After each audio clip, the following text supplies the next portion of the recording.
Toca ahora ver la clase cuarta de Historia de la Iglesia, que se refiere ahora concretamente al combate del mundo católico con el mundo arriano. Les comentaba yo la clase anterior que quizás esta es de las clases más importantes en cuanto a la relación que uno hace con el mundo contemporáneo. Hay un filósofo italiano que es Benedetto Croce que dice que toda historia siempre es historia contemporánea. Uno estudia historia, analiza la historia, lee la historia o la debe leer desde la perspectiva que tiene ahora y viendo hacia atrás, o sea, viendo y comparando. Es imposible no comparar la historia. Entonces el tema del arrianismo es una de las crisis quizás más importantes que tuvo la Iglesia en todos los siglos, sacando la que estamos viviendo actualmente. Vamos a terminar un poco con una alusión a la crisis actual de la Iglesia. Pero es importante conocer un poco que no es la primera ni la única vez que sucede esto de estar viviendo un tiempo muy complejo dentro de la misma jerarquía de la Iglesia concretamente. Bueno, sin duda uno de los milagros morales que la Iglesia va a experimentar a lo largo de los siglos es justamente su permanencia, su subsistencia y duración en lo que va de la historia. No solo por no ser destruida, ¿no?, sino por haber salido favorecida, incluso airosa, y hasta más beneficiada de cada crisis o herejía que surgió en su seno. Se podría decir que la Iglesia va de persecución en persecución, o de herejía en herejía, hasta la gran herejía que es la del anticristo, al final de los tiempos. San Pablo, de hecho, en una de sus cartas, la carta a los Corintios, la primera carta a los Corintios, dice una frase que puede ser un poco misteriosa. Dice, oportet esse hereses, significa, es necesario que existan los herejes.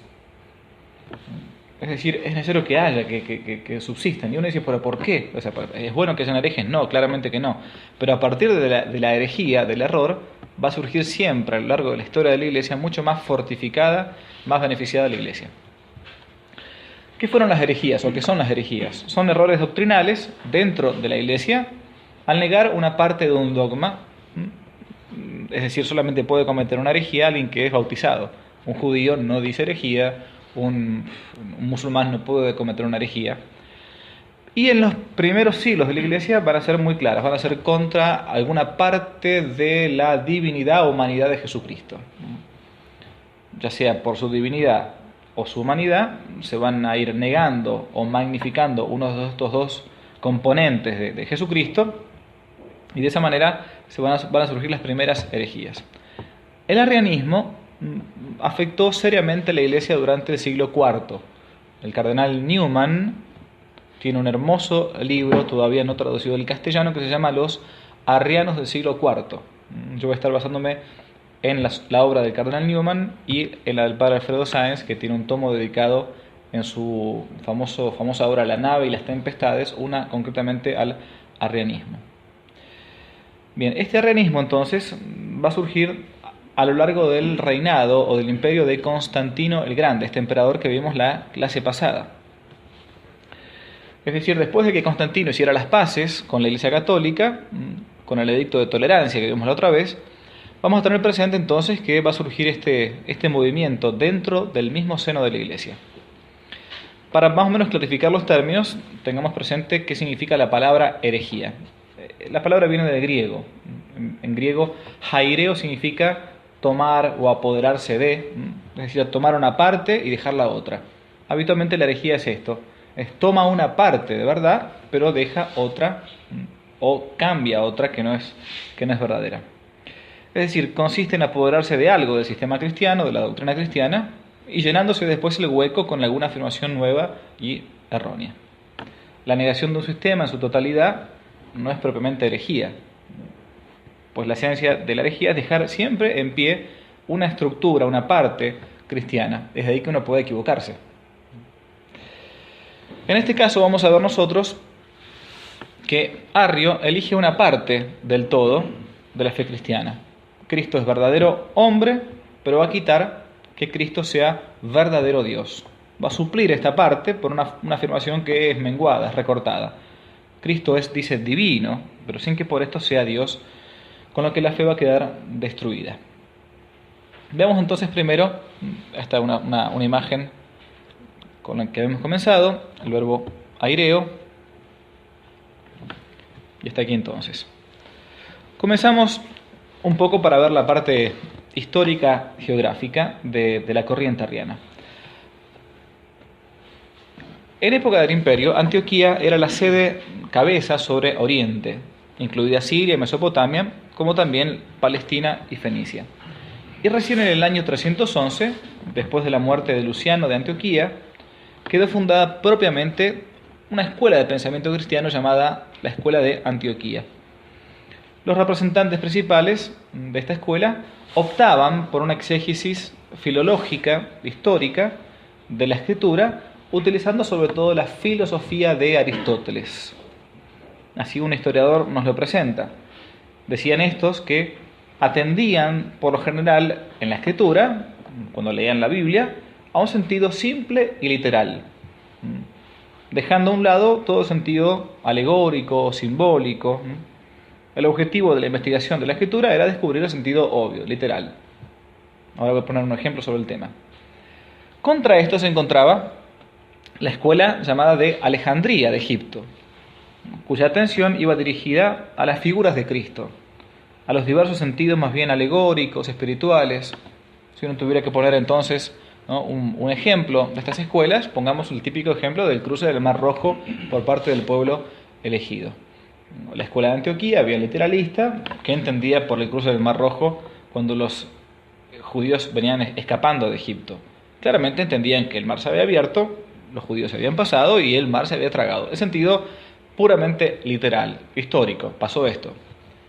La escuela de Alejandría, más alegorista, más simbolista, aparte de ver este sentido histórico, literal, veían en todo esto el paso del pecado a la gracia, de la vida del hombre viejo al hombre nuevo. Bien, en fin. Recuerden siempre cuando uno hace este análisis histórico, mental histórico, que tenemos que juzgar según cómo ellos veían el criterio de un hombre del siglo IV. Hoy nosotros conocemos que la escritura puede tener dos sentidos: el sentido literal, que es el más obvio, y después el sentido alegórico, simbólico. Aquí en aquella época estamos recién comenzando con la exégesis cristiana. La escuela de Antioquía se va a oponer a la exégesis alegórica o simbólica de la escuela de Alejandría. Los antioquenos la acusaban a la alegoría de destruir el valor de la Biblia, como la historia del pasado, incluso y convertir incluso la escritura en una especie de fábula mitológica, donde todos uno va sacando como en un arcón de un viejo escriba cosas nuevas y viejas. Por otra parte, los alejandrinos llamaban más bien carnales a los antioquenos, a todos los que se adherían al sentido estricto de la letra, y como que no los acusaban de no captar el sentido más espiritual, más simbólico de la Biblia, de la Escritura. No existía una contradicción absoluta entre las dos escuelas. Más bien estaban de acuerdo en toda la tradición exegética, pero una u otra recalcaban más un aspecto y otra otro. La diversidad del método de ambas escuelas se debía también, como siempre, a una diversidad filosófica de fondo. Por eso es tan importante que un católico tenga una base filosófica realista.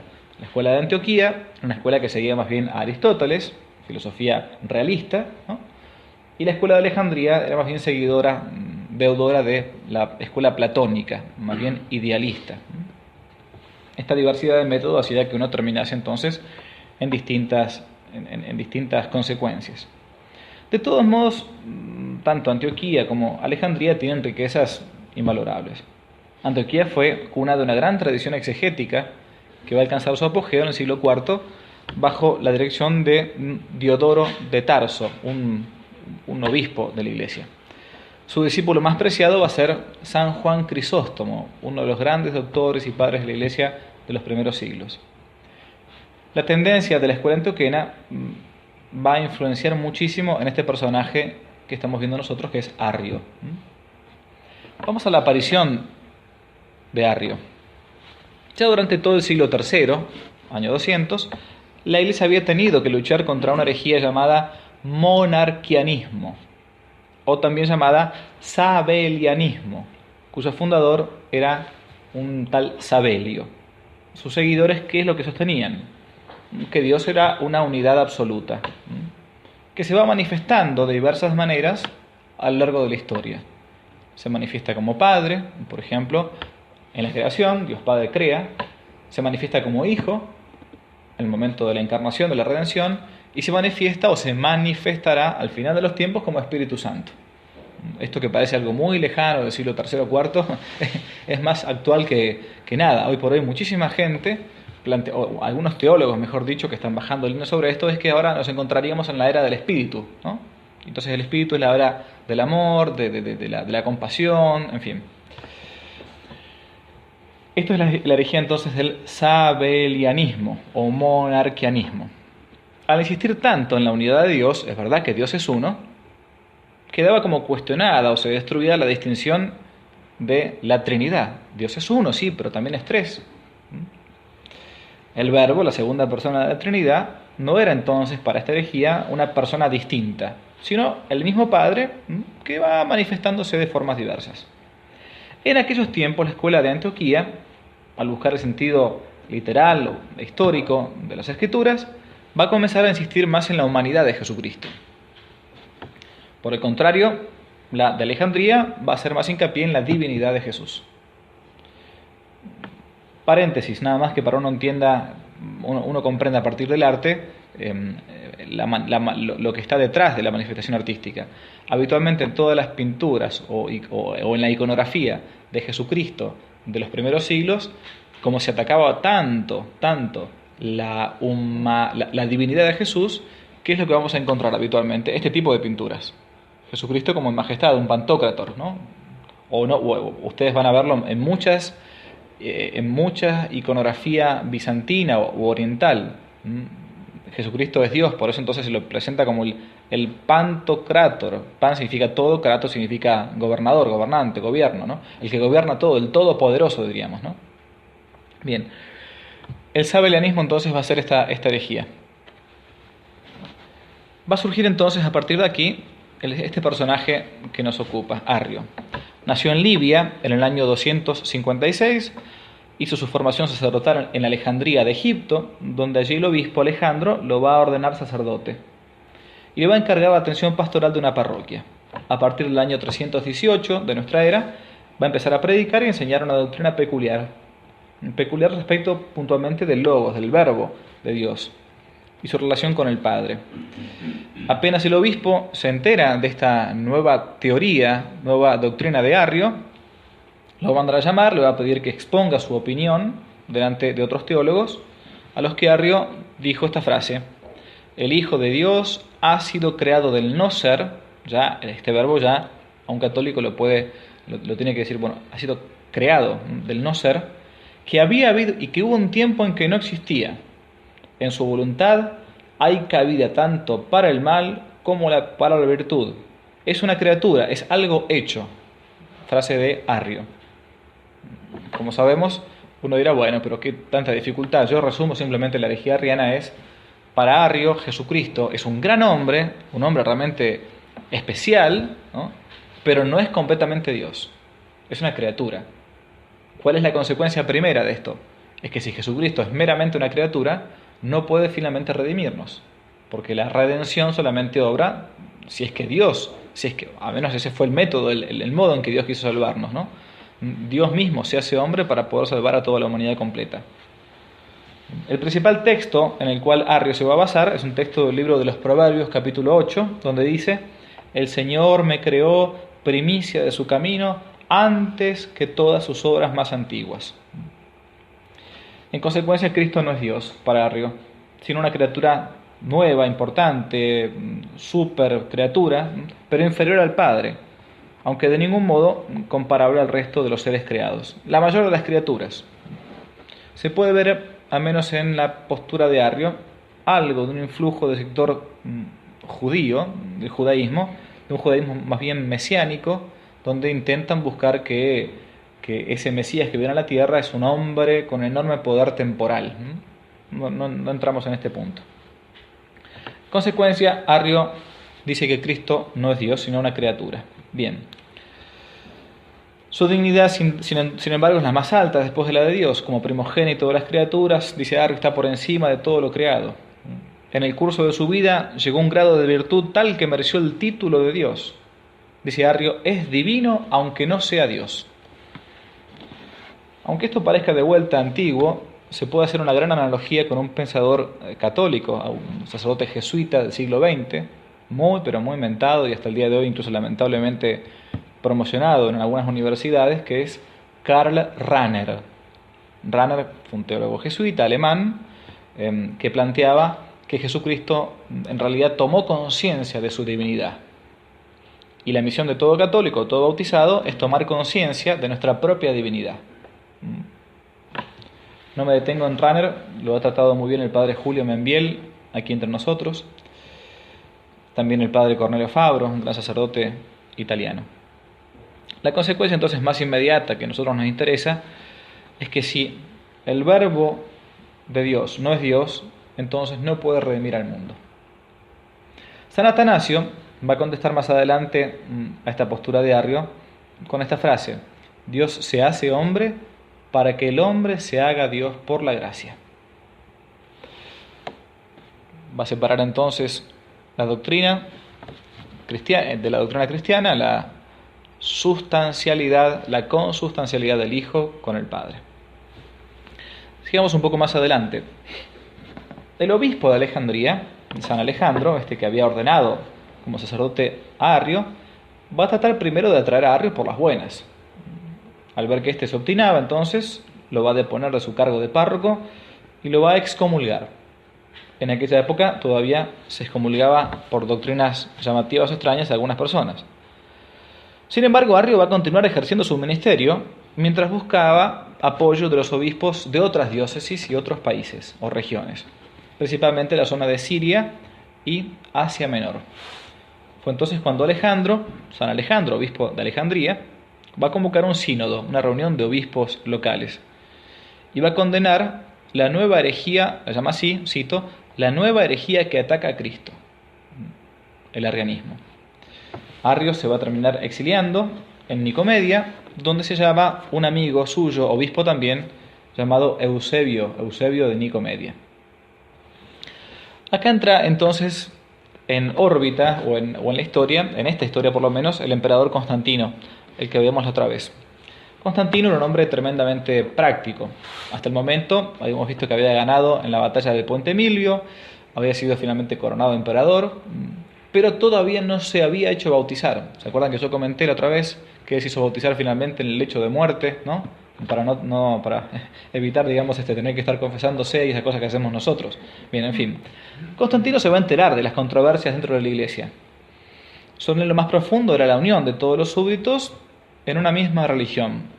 Así como él había logrado la unidad política del imperio, va a intentar unirlo también a su religión.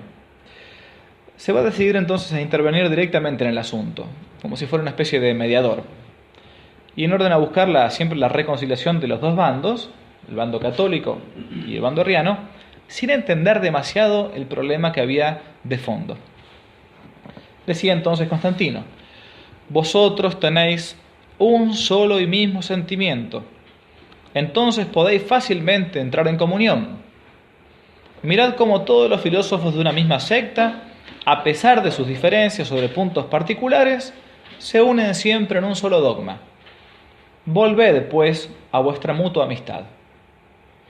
Traducido: muchachos, arreglen, no sean tontos, no se peleen, más o menos la cosa, ¿no? Era político. El arrianismo era para él una disputa más bien de palabras, y para solucionarla va a decidir convocar un concilio. Repito, va a ser un emperador el que va a convocar un concilio. Va a ser el gran concilio del año 325 de la ciudad de Nicea. Más de 300 obispos se van a congregar, en su gran mayoría obispos de Oriente. El mismo Constantino puso a disposición las postas imperiales, encargándose incluso de los gastos del viaje y de la estadía de los obispos en el lugar. Los partidarios de Arrio eran apenas unos 22 obispos y tenían como jefe a Eusebio de Nicomedia que nombrábamos antes. Por eso a este bando de los arrianos se lo comenzó a llamar como los eusebianos, que planteaban esto: Cristo era un gran hombre, pero no era Dios. Entre los participantes, algunos habían sido confesores de la fe, habían sido torturados por mantenerse firmes en la fe ante las últimas persecuciones. E incluso algunos hasta podían exhibir las cicatrices recibidas o los miembros mutilados.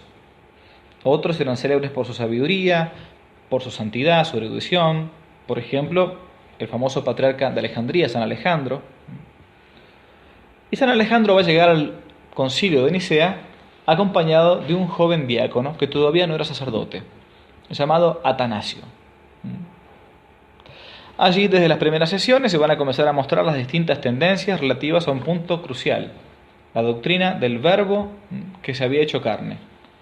La mayoría de los obispos va a afirmar la divinidad, su distinción respecto del Padre y su eternidad, no su creaturidad. No había sido creado, engendrado, no creado. Los arrianos expresaron la noción de que no era Dios, sino que era una criatura. Y Eusebio de Cesarea propuso un credo donde se decía lo siguiente: Dios de Dios, luz de luz, primogénito de entre todas las criaturas, al cual Arrio adhirió. Es decir, primogénito de las criaturas. Según se narra en el libro llamado Cuando la Iglesia era joven, de un autor llamado D'Ambrosio, es una tradición, esto no está totalmente comprobado desde el punto de vista histórico, se cuenta que un anciano llamado San Nicolás de Mira, confesor de la fe durante las persecuciones romanas, cuando lo vio venir a San Atanasio, le dio esa bofetada que veíamos al principio. Esta es una famosa anécdota, ¿no? Así comenzaban entonces los concilios por entonces. Arrio, sí. San Nicolás de Mira, una bofetada a Arrio. La famosa piña Arrio, o la trompada Arrio, se le conoce así. La mayoría de los obispos quiso cerrar el paso a cualquier anfibología o término ambiguo y dejar un término preciso, claro, que no diera pie a matices o interpretaciones futuras. La doctrina católica propuesta entonces por el obispo llamado Ocio va a expresar mejor esto que Eusebio había dejado un poco como de modo ambiguo. Ocio expresó que para definir la naturaleza de Jesucristo, del Verbo de Dios, había que utilizar un término preciso en griego. Y utilizó el término homoousion. Homoousion en griego significa misma o igual, y ousion, usía, significa sustancia, de la misma sustancia. En latín decimos consustancial, con lo que quedaba a salvo la distinción personal del Hijo y del Padre, pero su identidad de sustancia. Dios, pero distinta, o sea, consustancial, Dios, pero de distinta persona. Sobre la base de esta palabra, homoousion, se va a componer el credo o símbolo de Nicea, donde se va a resumir la doctrina del Verbo y se va a precisar su naturaleza. Decimos genitum, engendrado, non factum, no creado, no hecho, consustancial patri, consustancial al Padre. Engendrado, no creado, consustancial al Padre. La cláusula final del concilio de Nicea contenía un repudio claro a la doctrina arriana. Dice: a aquellos que dicen que hubo un tiempo en que no fue, el Verbo de Dios no fue, o que antes de ser no era, o que fue hecho de la nada, o a los que afirman que el Hijo de Dios es de otra sustancia o de otra esencia, o que ha sido creado, o que está sujeto a cambio, a mutación, etc., a estos los anatematiza la Iglesia católica y apostólica, los condena. Así terminó entonces el símbolo del concilio de Nicea. Esta exclusión de la Iglesia va a afectar en un principio solamente a Arrio, que se había opuesto, ya que todos los obispos, por temor o por respeto humano o quizá por respeto al emperador, van a suscribir el símbolo de Nicea. No se van a animar a negarse, a rebelarse, aunque muchos de corazón ya eran arrianos y no estuviesen interiormente convencidos. Constantino hizo suyo el texto, desterró a Arrio y prohibió sus escritos y los de sus adeptos. Es decir, cortó por lo sano, listo, se acabó la cuestión, todos los obispos firmaron, hay unidad, sigamos con el resto del imperio. Todo parecía quedar arreglado con Nicea. Sin embargo, este va a ser simplemente el principio de un largo debate que va a durar todo el siglo IV. Pocos meses después de terminado el concilio, dos de los principales obispos del partido arriano, Eusebio de Nicomedia y otro llamado Teognis de Nicea, van a comunicar a Constantino, después del concilio, que retiraban su asentimiento. Dejaban de lado esa fórmula que ellos habían suscrito. El emperador no estaba acostumbrado a desplantes de este tipo, era emperador. Por lo tanto, va a desterrar a los 2 obispos a las Galias, a Francia, supliéndolos por pastores fieles al concilio de Nicea. En el año 328 va a morir San Alejandro, obispo de Alejandría de Egipto, y según relatan los obispos egipcios, cito, todo el pueblo, toda la Iglesia católica, como a una sola voz y como a un solo nombre, yo rogaba y clamaba pidiendo por Atanasio como obispo. Eran épocas estas en que era muy normal que se proclamase a alguien que tenía ya santidad de vida o una doctrina férrea, se lo proclamase como por vox populi obispo. Lo traían, le imponían las manos y, ¿no? Una hermosa anécdota de San Juan Crisóstomo, que él tiene un libro hermoso llamado Sobre el sacerdocio, donde dice que él se escapa corriendo para que no lo agarren, pero no para que obispo, sino para que no lo hagan sacerdote ni siquiera. Tenía terror a que lo ordenaran, y lo engancharon, lo llevaron medio de la rastra y lo ordenaron obispo porque era un hombre ya de gran virtud, era muy, muy conocido. Bien, así entonces cuando muere San Alejandro obispo, va a ser consagrado obispo San Atanasio como sucesor de Alejandro. Va a tener el nombre en la historia San Atanasio como el martillo de los herejes. Martillo de herejes, San Atanasio. San Atanasio va a ser llamado enseguida, después de sus primeros trabajos pastorales, va a ser conocido como el Papa de Alejandría. Era tan grande la influencia que tenía sobre el resto de los obispos del norte de África que era conocido así como el Papa de Alejandría. Año tras año visitaba los últimos rincones de su diócesis, a pie o a caballo, en el desierto o en los poblados, rodeado especialmente de amistades de los monjes, especialmente de San Antonio Abad y San Pacomio. Vamos a ver después en otra clase, Dios mediante, el tema del monaquismo. Poco tiempo después, y contra toda previsión, Constantino comenzó a sufrir cierto cambio de actitud respecto de los arrianos. Y pasando entonces de condenarlos, va a comenzar a mirarlos con mejores ojos. No solamente va a autorizar el volver del exilio a quienes él mismo había desterrado, sino que incluso va a permitir ocupar sedes episcopales a obispos que eran disidentes. Y uno se pregunta por qué, qué había pasado. Una de las razones ocultas del cambio pudo ser quizás, algunos historiadores lo plantean de esta manera, el influjo de la hermana del emperador Constancia, que vivía en Nicomedia y se encontraba como dirigida espiritual de algunos obispos arrianos. Por eso entonces, por su hermana quizás habría cambiado de postura. Aprovechando la situación, los obispos arrianos van a aprovechar a victimizar a Arrio, de tal manera que Constantino se va a ver hasta obligado al menos a darle una audiencia.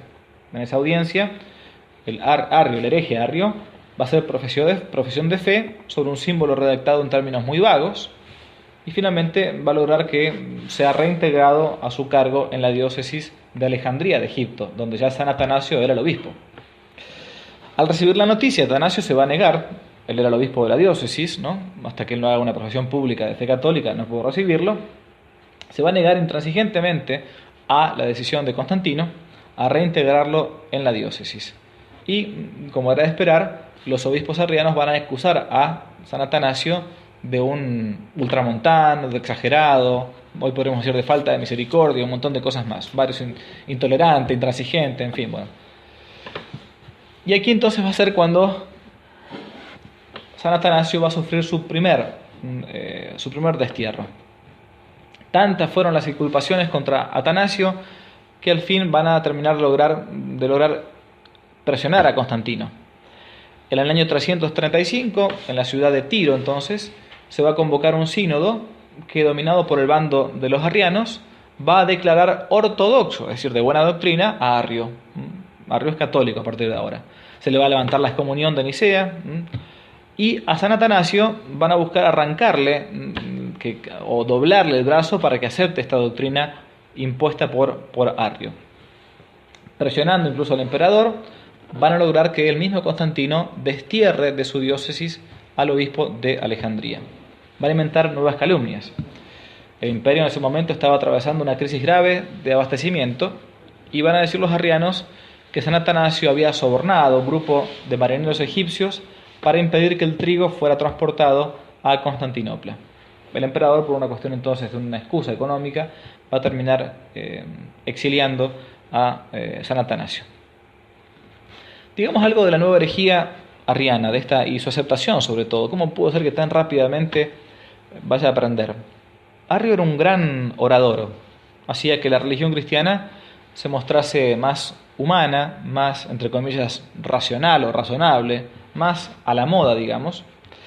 Tanto había entrado la discusión en el pueblo sencillo, que incluso este hereje tenía facilidad, dicen algunos, para componer versos, canciones, que, como narra un padre de la iglesia, santo padre de la iglesia, San Gregorio de Niza, si uno iba al mercado, dice, a los cambistas del mercado, si se les preguntaba por el valor de la moneda, respondían con una disertación sobre el engendrado y el no engendrado. Entras a la casa de un panadero y dicen, el padre te dice es mayor que el hijo. En las termas preguntas si el baño está preparado y te responden que el hijo ha nacido de la nada.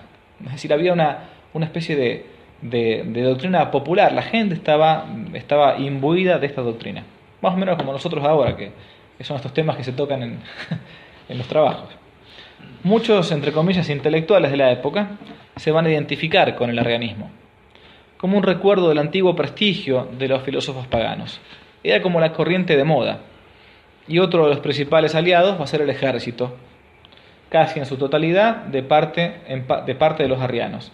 Pues ser arriano constituía para un militar distintivo de hombre superior, de hombre elevado, digamos de progres, ¿no? Esa era la nueva doctrina.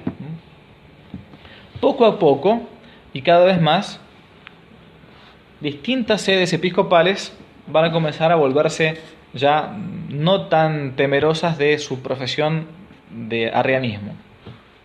Y entonces varios obispos van a comenzar a decir públicamente que ellos adherían a la doctrina arriana. Esta fue la famosa frase entonces que va a exclamar a partir de esto otro gran santo padre de la iglesia de por entonces, el traductor de la Biblia, del hebreo y griego al latín, que fue San Jerónimo. Va a decir esta frase famosa: de pronto el mundo se despertó arriano. Famosísima frase en la historia de la iglesia. De pronto el mundo se despertó arriano. Más allá de la divulgación de la herejía, el pueblo fiel, el pueblo sencillo, seguía fiel al concilio de Nicea. En su gran mayoría eran los laicos los que mantenían la fe en Jesucristo, verdadero Dios y verdadero hombre. Eran los obispos los que se habían volcado a la herejía arriana. El cardenal Newman lo dice de esta manera: el pueblo católico, dice, a lo largo y a lo ancho de la cristiandad fue obstinado campeón de la verdad católica, y los obispos no lo fueron. Fin de la cita. La extensión del mal era tan grande que, si le creemos a San Basilio Magno, otro gran padre de la Iglesia, decía lo siguiente: la herejía extendida desde hace tiempo por Arrio, el enemigo de la verdad, llegó a desvergonzadas alturas, y al igual que una amarga raíz, produce frutos nocivos y se hace poderosa, ya que los abanderados de la verdadera doctrina han sido expulsados de las iglesias, gracias a calumnias y agravios, dejando los poderes de su administración en manos de aquellos que sabían ganarse los corazones de los ingenuos. Va a añadir más adelante el mismo San Basilio Magno, el mismo método que el demonio va a usar incluso con el modernismo en el siglo XX. Escuchen, cito, San Basilio Magno, siglo IV. Cuando el demonio vio que a pesar de la persecución que partió de los paganos, la iglesia iba creciendo y floreciendo aún más, modificó su plan y ya no luchó abiertamente, sino que preparó la persecución secreta, escondiendo su traición bajo el nombre que lleváis, el nombre de cristianos. De manera que sufrimos lo mismo que en sus días sufrieron nuestros padres, pero eso no parece ser por Cristo, puesto que también los perseguidores llevan el nombre de cristianos. Otra carta también de San Basilio, escrita en el año 372, dice: antes de que la iglesia naufrague del todo, siglo IV, antes de que la iglesia naufrague del todo, No solo es una iglesia, sino ni dos ni tres las que se ven amenazadas por este grave temporal. Casi desde los confines de Iliria hasta Tebas se extiende todo el mal de la herejía. La fatal semilla ha sido distribuida primero por el tristemente célebre Arrio.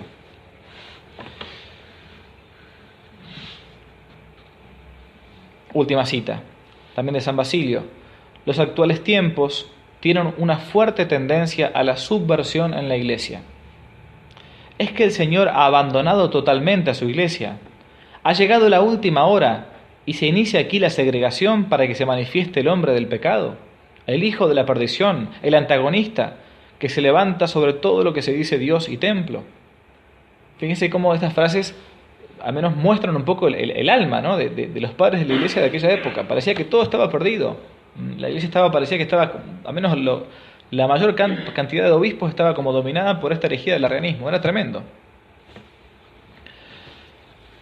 Constantino va a terminar sus días en el año 337. Hubo un cambio trascendental para esto.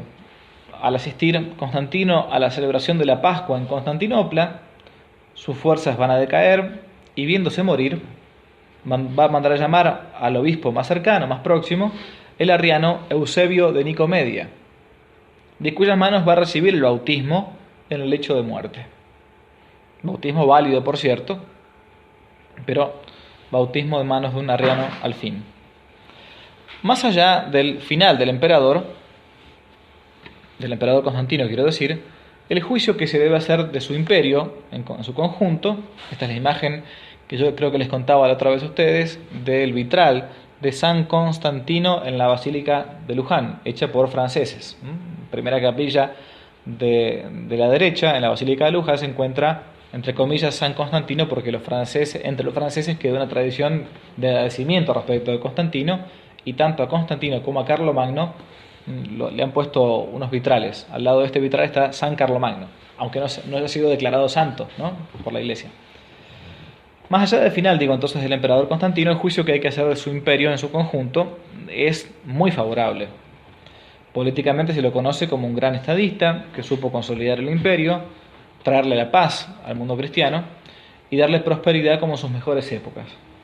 En la actuación religiosa, sacando sus últimos años de vida, fue un hombre realmente providencial para la Iglesia Católica.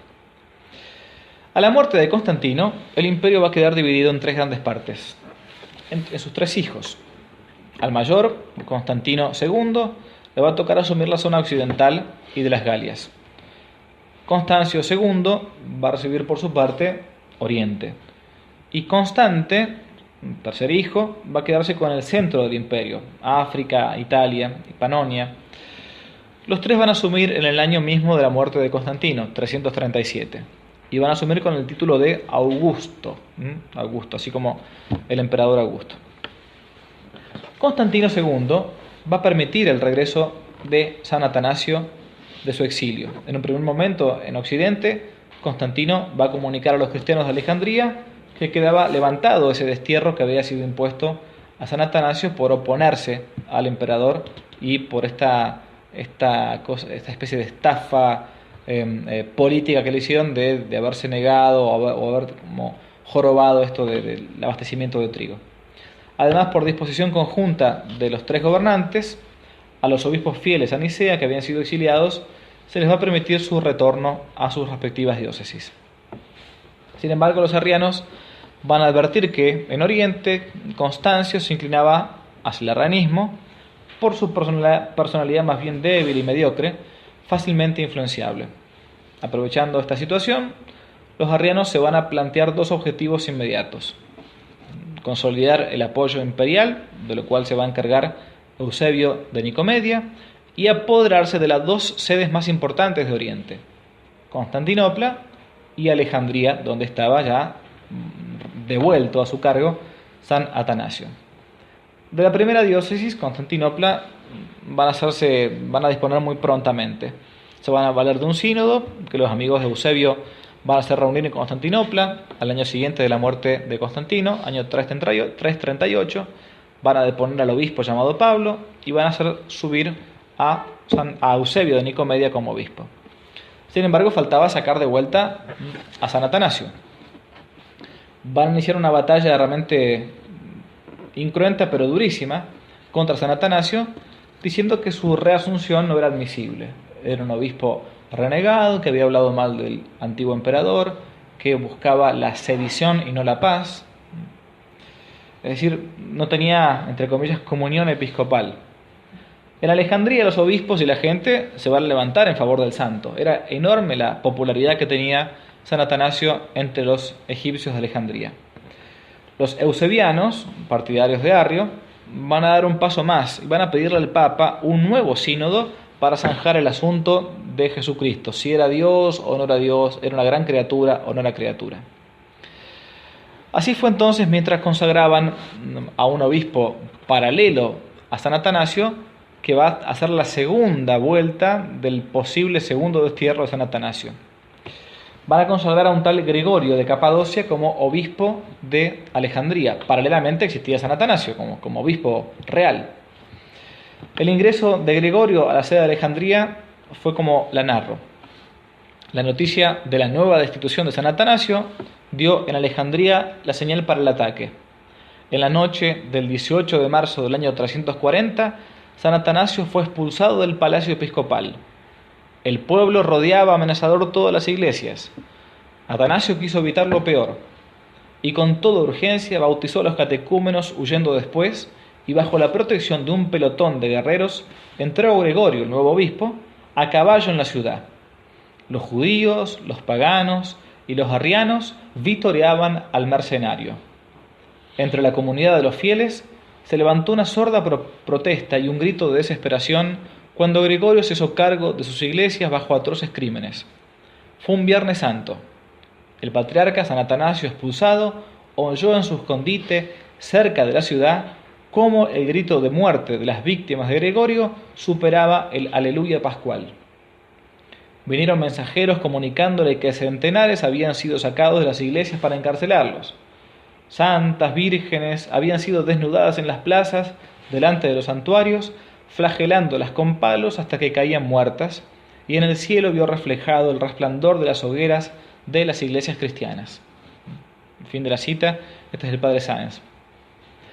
El Papa de por entonces, Julio II, con el apoyo del emperador Constante, quien estaba encargado de Occidente, va a convocar un sínodo en Roma en el año 341. Era imposible seguir gobernando la Iglesia con esta división permanente que existía sobre todo en Oriente. Y a este sínodo va a convocar al mismo Atanasio y a otros obispos expulsados. Pero como allí los herejes eran minoría, se van a negar a ir. La conclusión va a ser que Atanasio era el obispo legítimo de Alejandría y va a ser comunicada por el Papa a todo Oriente. Tal fue el revuelo que los mismos arrianos van a declarar depuesto al Papa, la sede está vacante, y a todos los defensores de la ortodoxia. Solo con la ayuda de Constante va a quedar suspendida la persecución de los atanasianos en la zona de Egipto. Va a volver entonces San Atanasio de su segundo exilio, vayan contando, son 5 en total. En Palestina solemnemente va a ser recibido por el obispo de Jerusalén. Cuando llegó a Egipto, estalló el entusiasmo popular. Incluso los funcionarios se narra que salían hasta 150 kilómetros de la sede episcopal para recibir a San Atanasio, que ya era una especie de mártir en vida. A su paso la gente con ramos en las manos extendía tapices de 1000 colores profusamente perfumados, mientras lanzaba aclamaciones y encendían antorchas, formando rondas para la danza. Atanasio pudo comprobar con satisfacción que más de 400 obispos de Oriente y Occidente lo iban a apoyar en su doctrina. Segunda vuelta entonces del segundo exilio. Vamos a llegar ahora, esta es la parte, perdón, me salté algunas imágenes, lo que acabo de decir. Constantino II permite el regreso de San Atanasio a Alejandría. Bien, San Atanasio finalmente es expulsado. Algunos lugares donde va a estar escondido.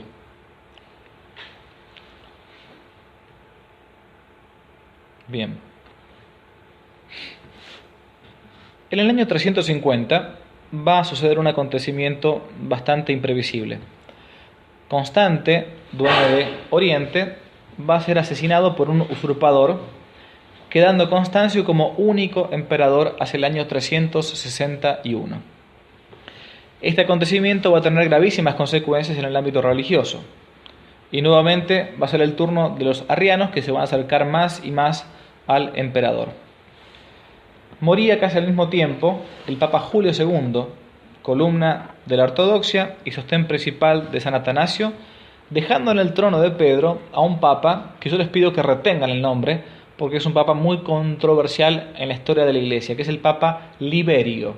El Papa Liberio. Liberio era un hombre de poca personalidad ante los herejes, y vamos a ver qué es lo que sucede con él. Perdón, paso a una imagen más. Vamos hasta acá entonces. Año 355 va a tener lugar un sínodo, o sea, una reunión de obispos en la ciudad de Milán, Italia. Van a asistir más de 300 obispos occidentales. Nuevamente los arrianos van a pedir la condenación de Atanasio, solicitud que el emperador por entonces va a apoyar. Además, a todos los obispos se les va a prohibir mantener comunión con Atanasio. Sobre la actitud de ciertos obispos, esto es lo que narra San Gregorio Nacianceno, santo padre de la Iglesia. Es interesante escuchar lo que digo, porque esto es lo que llaman historias fuentes primarias, fuentes de primera mano, lo que los mismos padres de la Iglesia narran sobre el mundo contemporáneo.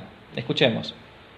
Dice San Gregorio: me siento inclinado a evitar todas las conferencias de obispos, pues no he visto nunca una que llevase a un resultado feliz, ni que remediase los males existentes, sino más bien que los agravase.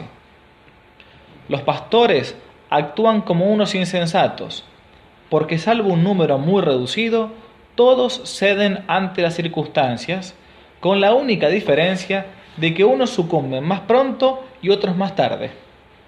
Unos están en la primera línea de los campeones y jefes de la impiedad, otros se unen a las filas de los soldados en batalla, vencidos por el miedo, por el interés, por el halago, o, lo que es más inexcusable aún, por su propia ignorancia. Fin de la cita. Atanasio se va a oponer terminantemente a abandonar su diócesis por tercera vez consecutiva, y ante esta tajante negativa, el 9 de febrero del año 356 se va a presentar él mismo en Alejandría, junto con la gente que lo apoyaba, y para hacerle frente y sacarlo de vuelta de su sede episcopal, van a unirse 5.000 hombres que van a intentar apoderarse de la catedral y deponerlo de su cargo. No narro para intentar resumir un episodio hermosísimo de cómo la gente va a defender a San Atanasio, y él, para evitar que haya un mar de sangre, va a terminar escapándose, escondiéndose y saliendo por tercera vez consecutiva al exilio. Perdón, voy a cerrar acá esto un poquito porque...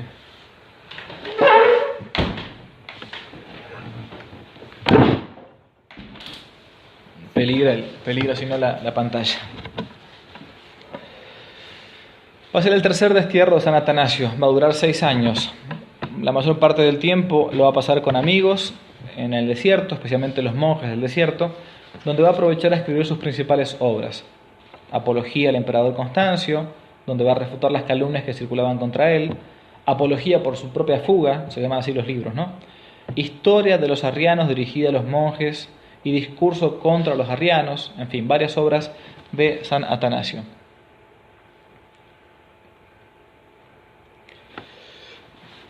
Fue en la historia de los arrianos donde el mismo San Atanasio va a llamar San Atanasio a Constancio, el emperador Constancio, precursor del anticristo, atacando duramente a los obispos traidores con estas palabras. Cito: ¿no se diría una comedia representada en el escenario? Estos sedicentes obispos son en verdad comediantes. Constancio es el autor de la pieza y les renueva la promesa de Herodes a Herodías. Y estos obispos retoman la danza de sus calumnias para lograr el exilio y la muerte de los que son piadosos con el Señor. Fin de la cita. A sus hermanos obispos, que pensaban que la doctrina de la Iglesia podía cambiar según los tiempos, según las modas, les decía, cito: No es hoy la primera vez que la Iglesia sostiene el orden y el dogma. A ambos les fueron seguramente confiados por los padres. Tampoco hoy comienza la fe, sino que nos viene del Señor a través de sus discípulos. Ojalá que no sea abandonado en nuestros días lo que la Iglesia custodió desde el principio.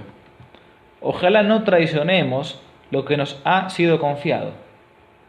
Hermanos, dice San Atanasio, como ministros de los misterios divinos, no permanezcáis inertes, pues veis cómo todos estos tesoros son saqueados por el enemigo.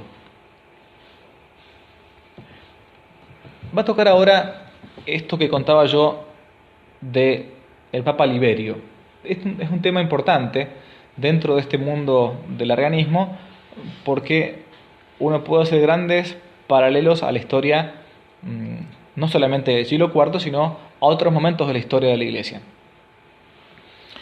En el año 356, un hombre talentoso llamado Aesio volvió a retomar el tema de Arrio y la relación entre el Padre y el Hijo, y va a proponer la siguiente solución.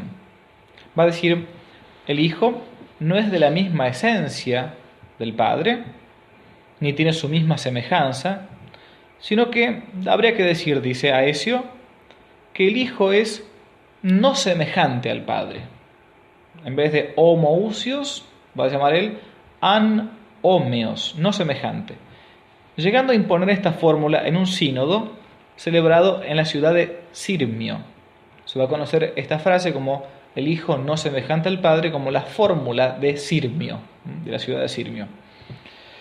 El Papa Liberio, el Papa reinante, era un hombre bastante vulnerable en cuanto a su carácter. Esto lo sabía bien la corriente arriana. Para amedrentarlo, enviaron al Papa un legado imperial a fin de que readmitiese a los arrianos en la comunión católica.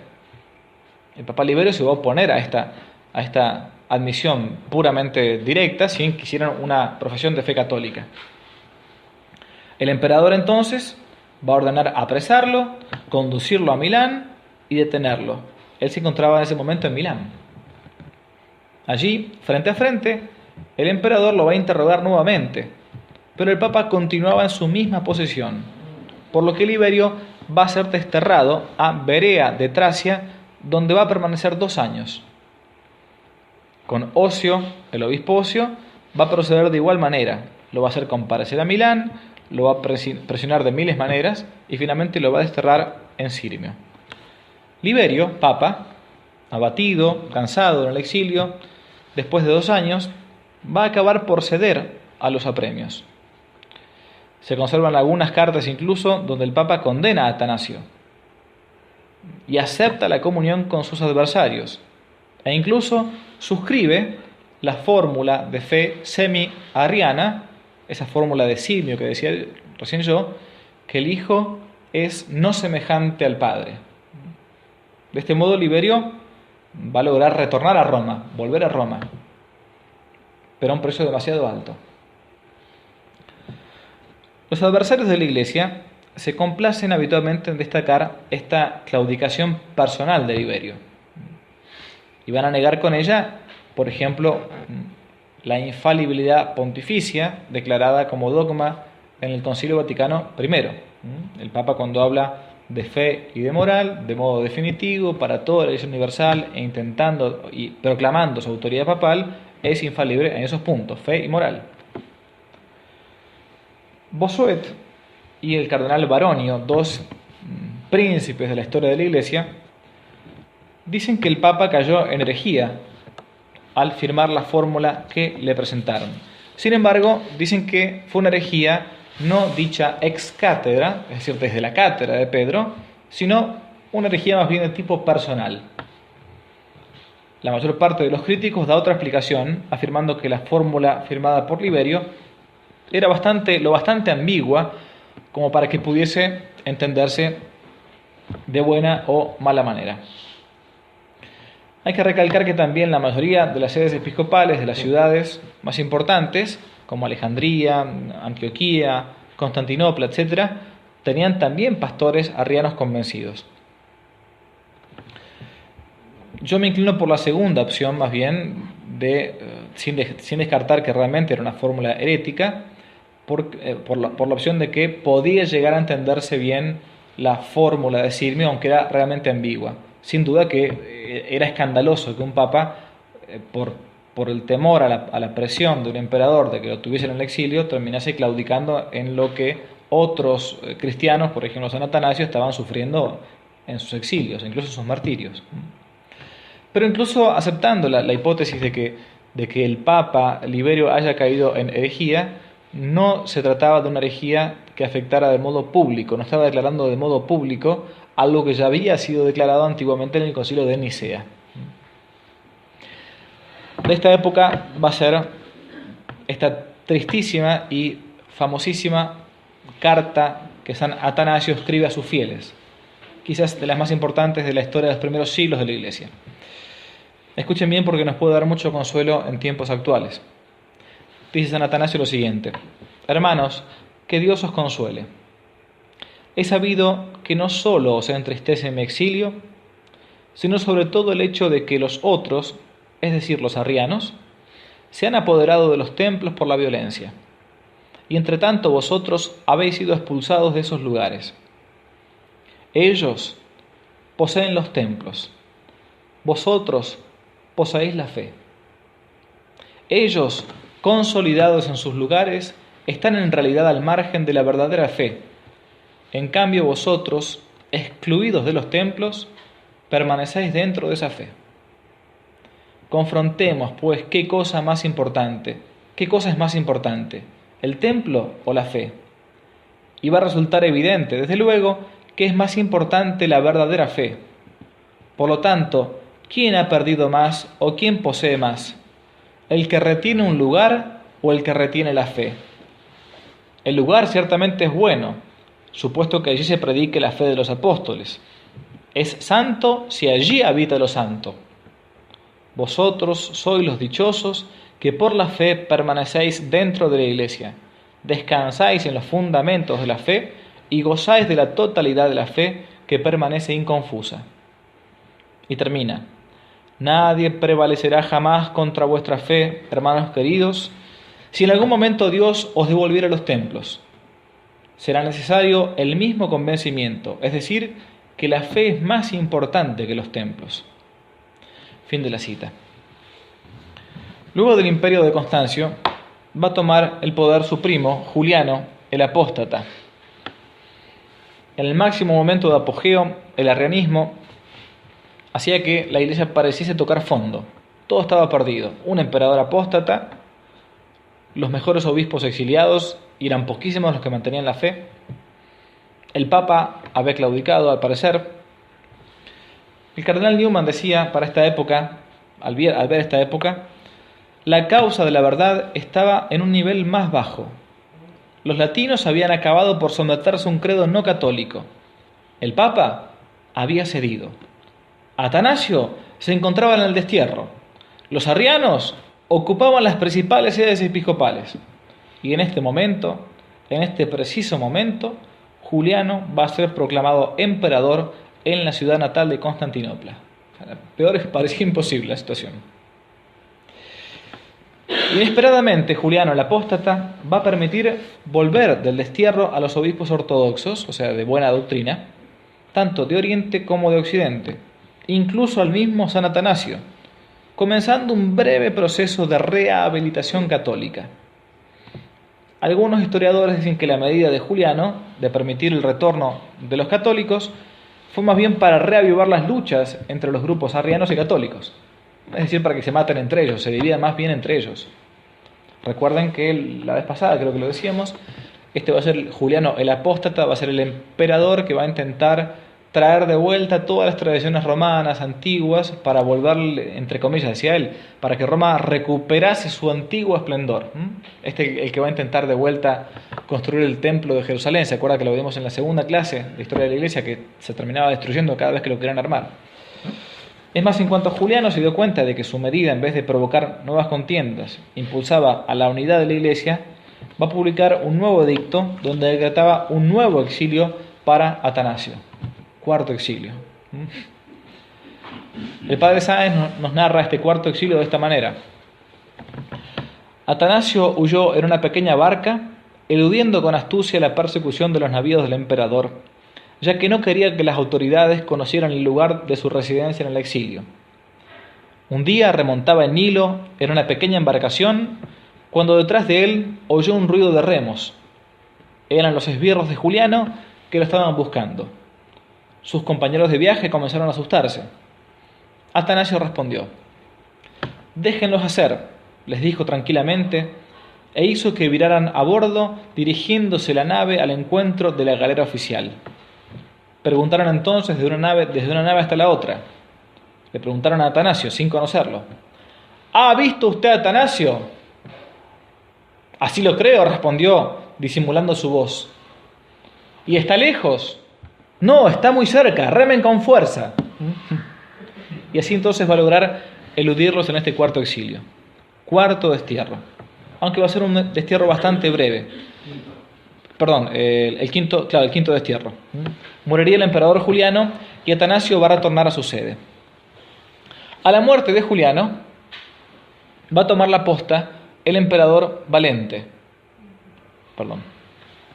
favorable a la confesión arriana, quien, viendo que Atanasio convertía desde su sede a los antiguos herejes, va a decretar su último destierro. San Atanasio esta vez va a quedar nada más que 4 meses escondido en el monumento fúnebre de su familia. Por eso algunas veces los van a ver a los cuadros de San Atanasio o las pinturas, San Atanasio metido como una especie de sarcófago, ¿no? No es que estuviera en un sarcófago, sino que una especie de le decimos nosotros túmulos, no, le decimos criptas, ¿no? Bóvedas, exactamente. Bien, esta vez San Atanasio va a quedar entonces allí 4 meses, en la misma Alejandría, y solo ante la presión de sus fieles va a poder retornar a su trono episcopal, donde va a gobernar por último su diócesis hasta el 2 de mayo del año 373. El oficio de lectura, que se veía, o se rezaba, mejor dicho, hasta la última reforma litúrgica, dice así, en la fiesta de San Atanasio: «Después de haber sufrido mucho y combatido tanto, murió en su lecho». Es decir, no alcanzó la palma del martirio, pero sí sin duda fue un confesor de la fe en tiempos tremendos de tempestades para la Iglesia. Eran tiempos difíciles para los obispos que permanecían fieles a la verdadera fe, pues casi todos habían claudicado. San Gregorio de Nacianzo nos narra, para terminar, una de las tantas persecuciones que van a sufrir algunos de ellos, como por ejemplo San Basilio, un prefecto romano. San Basilio también es contemporáneo de San Atanasio. Un prefecto romano llamado Modesto tenía órdenes imperiales de hacer claudicar a todos los obispos que se mantuvieran fieles a la doctrina.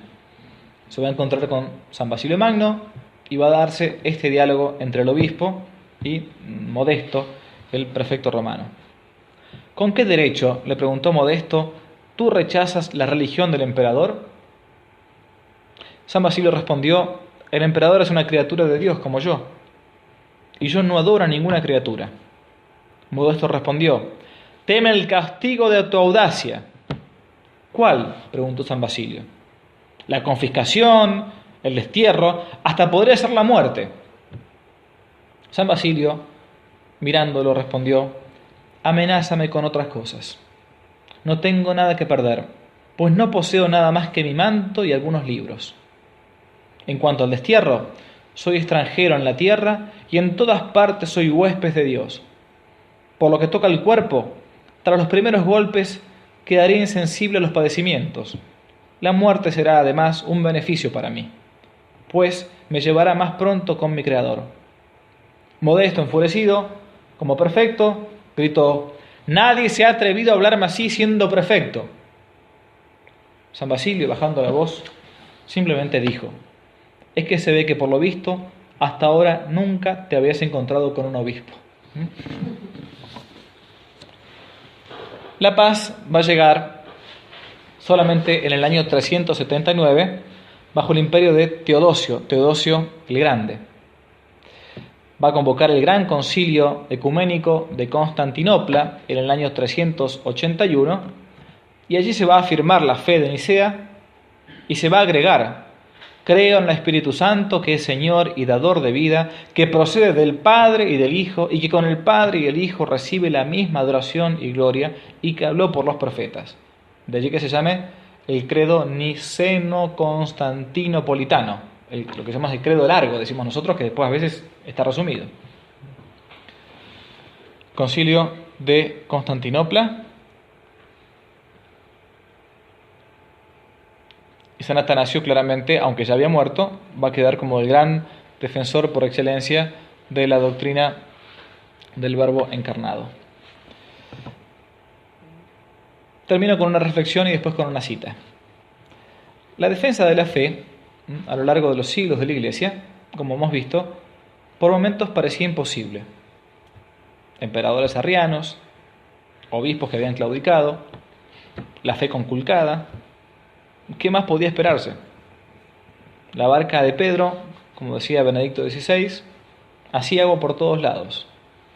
Solo quedaba esperar que sucumbiera en esa terrible tempestad que fue el arrianismo.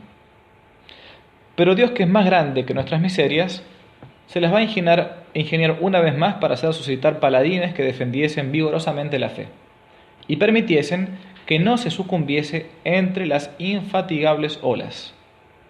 Una vez más en la historia se van a cumplir entonces las palabras: las puertas del infierno no prevalecerán. Y una explicación breve, y para tener en cuenta lo que el cardenal Newman lo dice muy claramente: no se salvó la Iglesia entonces por la acción de la jerarquía, sino por la acción de los fieles. Termino con esta cita que yo durante todo el seminario tuve siempre en mi breviario, en la liturgia de las horas, y cuando eran momentos en que uno estaba como perplejo, que no entendía qué pasaba en la Iglesia, en la jerarquía sobre todo, me hacía muchísimo bien. Es una cita del último libro que el padre Julio Membiel, ese gran teólogo argentino, tremendamente vapuleado, ignorado, silenciado, escribió en su último libro y en su última página. El último libro del padre Julio Membiel se llama De la Cábala al Progresismo.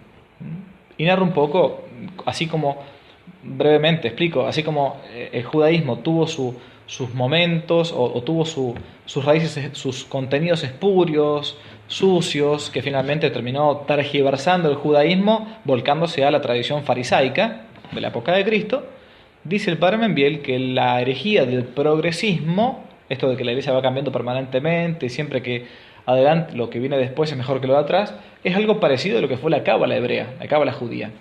En la última página de la cábala al progresismo, el padre Julio Membiel tiene este texto que a mi juicio resulta ser altamente profético. Yo lo comparto con ustedes leyéndolo en voz alta, si alguno no lee desde allí.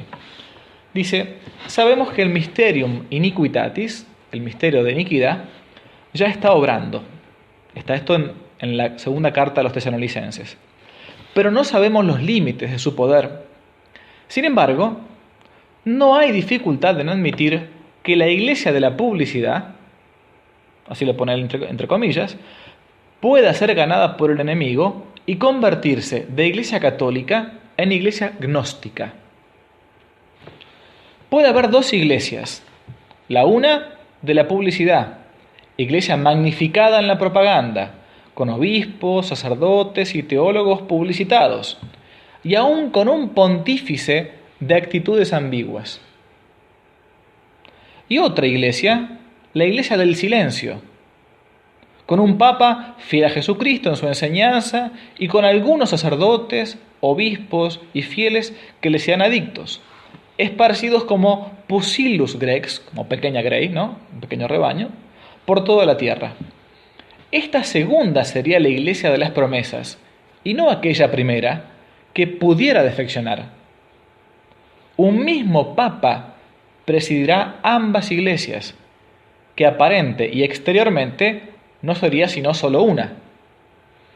El papa, con sus actitudes ambiguas, daría pie para mantener el equívoco, porque por una parte, profesando una doctrina intachable, sería cabeza de la iglesia de las promesas, pero por otra parte, produciendo hechos equívocos y aún reprobables, aparecería como alentando la subversión y manteniendo la iglesia gnóstica de la publicidad. La eclesiología no ha estudiado suficientemente la posibilidad de una hipótesis como la que aquí proponemos. Pero si se piensa bien, la promesa de asistencia de la Iglesia se reduce a una asistencia que impida al error introducirse en la cátedra romana y en la misma Iglesia. Y además, que la Iglesia no desaparezca ni sea destruida por sus enemigos. Es decir, que puede subsistir en una pequeñísima grey. Ninguno de los aspectos de esta hipótesis que aquí se propone queda invalidado por las promesas consignadas en los distintos lugares del Evangelio. Al contrario, ambas hipótesis cobran verosimilitud si se tienen en cuenta los pasajes escriturarios que se refieren a la defección de la fe. Esta defección, que será total, tendrá que coincidir con la perseverancia de la Iglesia hasta el fin. Dice el Señor en el Evangelio: cuando venga el Hijo del Hombre, ¿encontrará fe en la tierra?